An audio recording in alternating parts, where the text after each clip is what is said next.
Dernier volet de notre semaine consacré aux cultures urbaines. Ce soir, rencontre sportive et bondissante avec les traceurs grenoblois.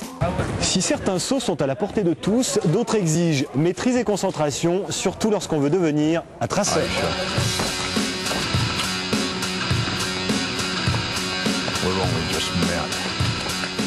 Tremblay, amis chimpanzés, gibbons et autres orang-outans, la concurrence arrive. Olivier, Aurélien, Axel, Clément et Anthony font partie de la tribu des traceurs grenoblois. Leur plaisir, enchaîner les figures acrobatiques en se jouant des obstacles, le long d'un parcours en ville ou en pleine nature, comme ici à la Bastille. Il y a tout un ensemble de figures de base qui s'appellent le tic-tac, le passe-muraille, saut de précision, saut de bras, saut de détente. C'est vrai qu'on a pas mal de mouvements qui sont inspirés des animaux. Il y a un peu l'idée d'un retour à la nature, de désévoluer pour retrouver une liberté de mouvement. Il y a 3 ans, ces pionniers ont monté l'AGP, Association Grenobloise de Parcours, pour structurer cette discipline et accompagner les débutants dès 14 ans.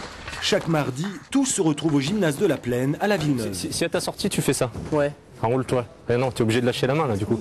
Alors si tu arrives comme ça... Échauffement, entraînement, travail au sol et en l'air pour mieux prévenir les chutes, un encadrement dans une ambiance détendue. Le parcours avant tout c'est un peu l'art du détournement. Donc en fait ça on peut pas l'apprendre. On peut indiquer le chemin, montrer l'état d'esprit qu'il faut suivre, il n'y a pas de il faut déjà quoi. Donc à partir de là en fait c'est donner quelques bases, quelques principes à partir desquels chacun va créer ses mots, ses phrases et va s'approprier milieu urbain, milieu naturel. Moins spectaculaires que certains Yamakasi, les traceurs grenoblois n'en sont pas moins d'alertes félins qui allient rapidité, agilité et fluidité. C'est le kiff quoi.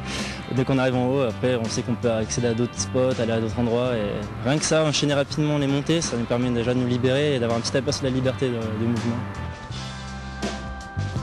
La liberté que procure le parcours est infinie.